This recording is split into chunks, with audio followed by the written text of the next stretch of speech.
Hola a todos, ¿qué tal? ¿Cómo están? Si nuestra sociedad avanza día a día protegiendo cada vez más el medio ambiente o evitando en lo posible el maltrato animal, pocos se inquietan todavía por el maltrato vegetal. Quizás pronto una nueva controversia de Valladolid admita que las plantas poseen quizás un alma. Precisamente la fotógrafa argentina Brenda Hoffman intenta mostrarnos en su reciente trabajo Lumen Botánica el alma del rico y fascinante universo vegetal.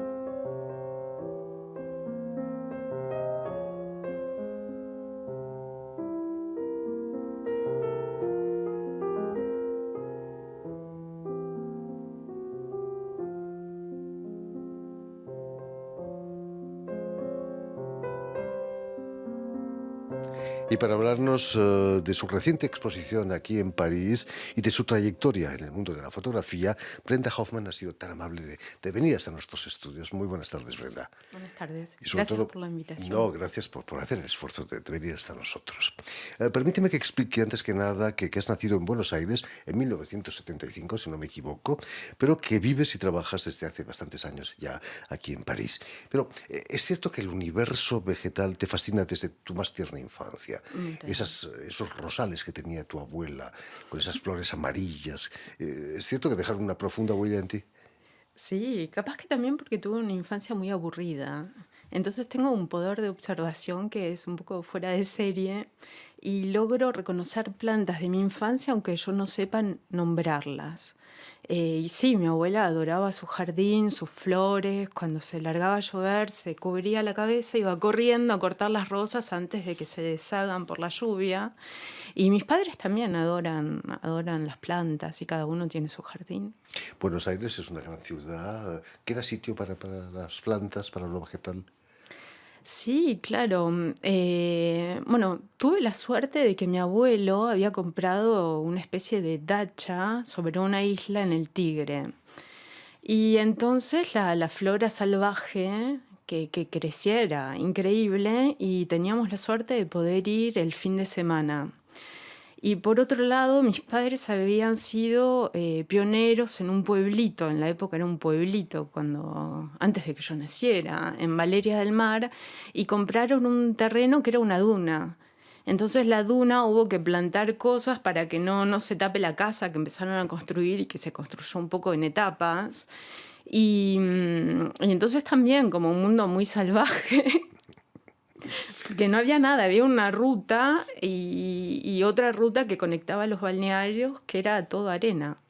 Era una casa efímera, quizás, ¿no? A causa de la duna podía haber desaparecido muy pronto, ¿no? Bueno, plantaron árboles que crecieron y plantaron lo que se llama el dedo de hada o de bruja, que sostiene las dunas, que crece muy rápido y que viene en realidad de África y que hay también en Francia.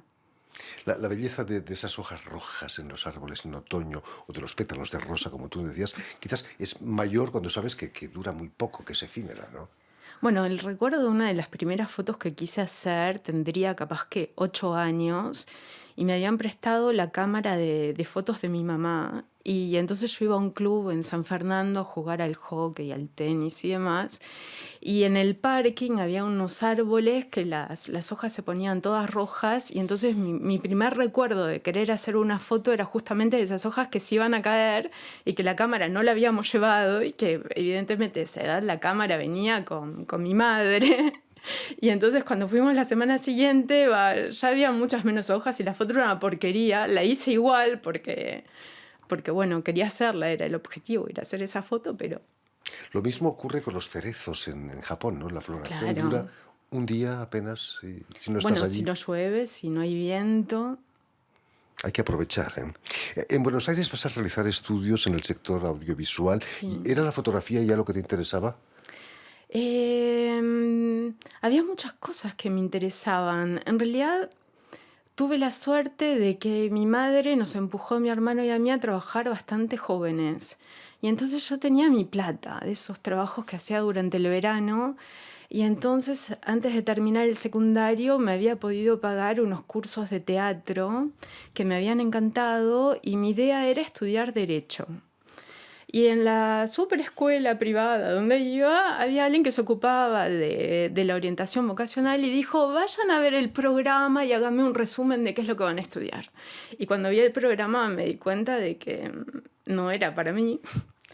Y tenía la suerte de que una amiga agarró el programa de diseño de imagen y sonido de la UBA y cuando vi lo que había dentro del programa, me dije, bueno, voy a hacer la síntesis de abogacía, pero yo me voy a inscribir más que en audiovisual, porque era todo lo que me gustaba estaba dentro de la fotografía, la escritura, la actuación. Pero yo sabía que no quería ser actriz, mismo sufro en este momento. Es mucho más atractivo, evidentemente, ¿no? El Código Civil es terrible. No, es maravilloso, pero hay que tener Bueno, una memoria y una fuerza y elegí el placer. pero va a ser aquí en Francia donde vas a recibir una formación en técnicas de laboratorio. ¿Qué es lo que te Totalmente. trajo a Francia? ¿Aprender eso precisamente? No, no, me trajo el amor y me terminé quedando. Y bueno, viví muchas cosas entre medio y tuve la suerte de que mi primer proyecto es el municipio de París que lo financió. Era un documental sobre las cartoneras, las mujeres que juntan cartón en la ciudad de Buenos Aires. Y tuve el apoyo de mucha gente, de la municipalidad, de Anguita, que es un gran periodista argentino, y es gracias a ese primer trabajo que un coleccionista me hizo encontrar a Georges Febvre porque quería una foto, pero mis tirajes eran de una casa muy barata, profesional, pero en fin, muy barato el tiraje. Y me dijo, bueno, a mí me gustaría, pero si es un tiraje de Georges Febvre, un lindo tiraje. Y yo dije, mire, si usted me hace encontrarlo a Georges, yo le pido lo que él me pida y le regalo mi trabajo. Y entonces, dicho y hecho, me consiguió un encuentro en el laboratorio de Georges Febvre, un gran señor que muy cordial me recibió, hizo el tiraje del retrato este en cuestión. Y le encantaron mis negativos porque estaban evidentemente después de una escuela audiovisual, yo sabía cómo exponer y bueno, el revelado estaba todo impecable. Y me dijo, ¿sabe que doy cursos particulares? Y yo en ese momento tenía unos ahorros y me dije, es lo que más me haría feliz en el mundo y todos mis ahorros fueron a mis cursos de laboratorio. Es curioso porque estabas en plena revolución digital de la fotografía y precisamente esa revolución está dando más valor a los buenos tirajes, ¿no? Y a lo que se hace en el laboratorio. Bueno, hay una vuelta del blanco y negro. Yo en este momento doy cursos de laboratorio, ¿puedo decir en dónde? Por supuesto. En una pequeña no, en una asociación gigante, en realidad, que se llama Paris Atelier. Tenemos 4.500 inscriptos, más de 300 ateliers, de los cuales la fotografía blanco y negro en laboratorio. Y hay cada vez más jóvenes que se interesan, ¿no? No son solo la gente que hace 30 años que hace tirajes que viene. Sí, en plena revolución digital, a mí lo que me encantó es esa magia de la química tengo un lado muy manual, entonces me encanta trabajar con mis manos y la reescritura de las imágenes con la luz es mágico. Volviendo un poco a tu serie Cartoneras, ¿cómo viviste esa crisis profunda también del 2001 ahí en Buenos Aires? Bueno, difícil porque la viví de lejos. Estabas aquí en Francia Yo ya. estaba ya en Francia en el 2000 y cuando fue la crisis era muy angustiante de no saber ni cuándo iba a poder volver y cómo iban a ser las cosas. Y cuando empecé a ver que habían los cartoneros, que era como algo todo nuevo y que además tienen una función increíble, lo que hace acá la municipalidad de organizar el reciclaje de los desechos, en realidad en Argentina es en la ciudad de Buenos Aires, son cooperativas independientes que lo hacen. Y entonces me pareció fabuloso de que las mujeres tengan el coraje de salir a la calle y que muchas sin educación, porque evidentemente las injusticias son bien marcadas también por el género, y cómo a pesar de la crisis, de la depresión y todo, salían adelante, iban a trabajar y de una manera ultra honesta. Fantástico, ¿no? Eh, Volviendo al laboratorio, imagino que tus ahorros para pagarte el curso los tenías aquí en Francia, ¿no? Ahí Sí, en un sí, banco sí. argentino, ¿no? No, no los tenía el banco argentino. Bueno, menos mal. El laboratorio fotográfico para mí es algo misterioso, ¿no? Casi mágico. ¿Se os puede comparar a los alquimistas que estáis buscando la imagen filosofal, en vez de la piedra filosofal? Bueno, hay algo con la química que es extraordinario. Ahí es la foto es de mi laboratorio de bolsillo que tengo en casa. Sí, hay todo un juego de química y durante más de 10 años trabajé justamente con las plantas porque nada, porque me encantan. Y en realidad hace poco le encontré la vuelta de rosca de cómo darle una nueva vida a ese trabajo de búsqueda que llevo desde hace más de 10 años, que es una búsqueda química. En tu serie Lumen Botánica precisamente utilizas una técnica misteriosa, el cianotipo. Es difícil encontrar la dosis exacta de elementos químicos para dar un buen resultado. Bueno, en Lumen Botánica no hay exactamente cianotipos. Cianotipos es una técnica, el cianotipo es una técnica que uso para otra serie que se llama Ausencia, en donde en realidad, ¿por qué esa técnica? Porque era una serie de fotos que quería mezclar con texto y con dibujo a mano alzada. Y buscando cómo podía ser y que sea una técnica que dure en el tiempo, fue fue, fue lo mejor que encontré y que logré dominar para hacer un libro en Leporello, que es como una especie de acordeón y bastante complicado de hacer, pero era la solución que encontré. Y en el caso de Lumen Botánica, en realidad es papel blanco y negro del cual logro sacar colores. Con técnicas diversas y las fotos no están fijadas. Entonces cuando la gente abre esas cajas, las fotos van desapareciendo poco a poco. Terrible, ¿no? Esas cajas de terciopelo negro parecen ataúdes, ¿no? Hay una especie de muerte prefigurada. Bueno, ataúdes, es que yo meto las cosas en ataúdes. No, perdón, No verdaderamente, pero sí es verdad. Tiene un lado que es un poco ¿cómo decir? De frío, porque sí, las cajas finalmente decidí que sean todas del mismo tamaño y al principio cuando empecé a hacer esos fotogramas para esta serie, de golpe el papel era más grande, pero cuando vi el precio de la caja más grande me tuve que achicar a una un poco más chica para poder financiar con los medios que teníamos a disposición para la exposición y entonces me quedaron algunos fragmentos de fotografías que no vieron la luz, que los guardé bien en la oscuridad y entonces al final de la exposición pudimos venir con esos fragmentos y ver cuánto la gente abrió las cajas y cómo esas plantas fueron desapareciendo como desaparecen hoy en la naturaleza. En realidad es una mise en abîme con nuestra realidad del mundo, que si seguimos con los herbicidas y haciendo la separación de las semillas antes de plantar, bueno, hay muchas especies que no van a vivir. Nos vamos a cargar la mitad de las especies vegetales. El resultado de tu trabajo es de una belleza y una fragilidad increíble, como la de la rosa, ¿no? Quizás si reciben demasiada luz pueden desaparecer completamente. Bueno, hicimos una prueba que puse un pedazo de fotografía cortada de una planta que no es tan en peligro como estas que están acá. Y entonces la dejé al lado de la ventana de la sala de exposición a las 10:30 de la mañana y la recuperé a las 4:30 de la tarde y la imagen había completamente desaparecido. ¿Se puede reconstruir si la pones en un lugar oscuro o no? Ya No, no aparece de nuevo. no. Bueno, es parte del juego de que la imagen desaparezca, como la planta está desapareciendo. Y entonces la gente en realidad tuvo mucha conciencia de abrir las cajas y de cerrarlas bien rápido. Se siente uno culpable, ¿no? Quizás cuando uno abre la caja es saber que sus minutos están contados. Te tendría que haber traído una para que tengas la experiencia Estamos viendo precisamente las imágenes de estas cajas. Para Lumen Botánica has trabajado con el Conservatorio Nacional de Plantas en Villy-la-Forêt, no muy lejos de París. Es cierto que te han aconsejado ciertas especies vegetales que corren un grave peligro de extinción. A ver, el proyecto nació después del primer confinamiento. Debajo de mi casa había un terreno que no se sabía si era de nuestro edificio o de un centro de animaciones que está al lado de casa. Y entonces ya no había más nadie que cortar el pasto y creció unos pastizales divinos.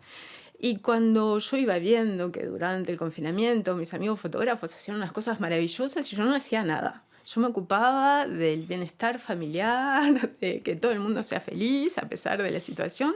Y entonces cuando todo el mundo volvió a sus actividades, yo me dije, bueno, voy a ponerme a trabajar. Y como yo venía con este trabajo de fotogramas desde hace años, retomé. Y cuando empecé a mirar las plantas, habían cosas que yo no conocía, que nunca habían crecido ahí abajo. Y empecé a investigar y caí sobre una publicación que es de la Unión Internacional de Salvaguarda de la Naturaleza. Y el artículo de esta presentación de la lista roja, en español se dice el libro rojo de las plantas vasculares, y una de las plantas que estaba ahí abajo de mi casa estaba dentro de esta lista roja. Y el que firmaba la presentación de todo este artículo era François Letourneux, que había sido padrino de Le Comptoir Arlesien de la Fotografía, una galería en donde fui representada durante años. Saludo a Lynn Lavez, que me sigue apoyando en mi trabajo. Y entonces le pedí a Lynn si me podía contactar con este señor, Letourneux. Y entonces lo que él me dijo es, sobre todo, no toques nada. No toques nada. Yo dije, bueno, no toco nada. ¿Y ahora qué hacemos? Y me dijo, te voy a poner en contacto con Agnès Lemen, que dirige el conservatorio, que es una mujer muy abierta de espíritu y que va a lograr ayudarte. Porque había que poder conseguir las plantas. El proyecto era plantas que están en peligro de desaparecer, y en Francia hay toda una legislación para protegerlas, no se pueden arrancar, no se puede comercializar las semillas. Y entonces era finalmente a Milly-la-Forêt casi el único lugar en donde podía ir a pedir ayuda y plantas y consejos de botánica. Entonces hice un curso de botánica porque hay que saber reconocer las plantas y hay veces que el detalle es ínfimo, que uno las ve y no puede saber si es la misma o no. Es un mundo en sí mismo, ¿no? El mundo vegetal. Por cierto, has descubierto que tienen alma esas plantas. Las plantas sienten, claro. Y hasta deben sufrir, imagino, si se las corta, se les arranca una Bueno, hoja, al ¿no? parecer hubo un estudio en que cuando uno corta el pasto, en las raíces hay una ola eléctrica que se expande y va avisando todos los pastos que están cortando, no sé cómo es, pero hay una onda eléctrica que es real y que se está estudiando sobre eso justamente en este momento. El espíritu del bosque no son fantasmas, ¿no? Existe realmente un espíritu colectivo de los Bueno, árboles. hay una energía y los árboles están comunicados, eso no hay dudas. Y la forma de funcionar es muy compleja a través de hongos, a través de las raíces. Fascinante. Es un mundo increíble. Increíble. Está prevista una exposición precisamente de Lumen Botánica en el Conservatorio Nacional de Plantas, ahí en Milly-la-Forêt. ¿No hay fecha todavía? Sí, el sábado 4 de junio. Ah, perfecto, en plena floración, ¿no? Es una Sí, época sí, donde sí, debe ser precioso. No está muy lejos de París, Milly-la-Forêt, ¿eh? Está... No está lejos de París, hay que ir en tren de media distancia y después hay un bus o un taxi. Bien, pues ya lo saben, tienen una cita en el Conservatorio Nacional de las Plantas en Milly-la-Forêt el 4 de junio, me decías, Sí. para esta magnífica exposición Lumen Botánica de Brenda Hoffman. Muchísimas gracias, Brenda, por haber estado aquí con nosotros y contarnos cosas tan interesantes de química y de botánica. Aprendemos mucho aquí. Permítanme también que dé las gracias a Vanessa Loiseau y a Julian Leng, quienes han ocupado hoy de la realización del programa, y saludar también a nuestros telespectadores que nos siguen en todo el continente americano, gracias a la cadena Unión Continental Latinoamérica, que emite desde Montevideo, en Uruguay, no lejos de Buenos Aires, y también los de la Red Tal, que reúne televisoras públicas y universitarias de toda América Latina también. Y a ustedes, muchísimas gracias por su atención y les damos cita para una nueva edición de El Invitado de Radio Francia Internacional.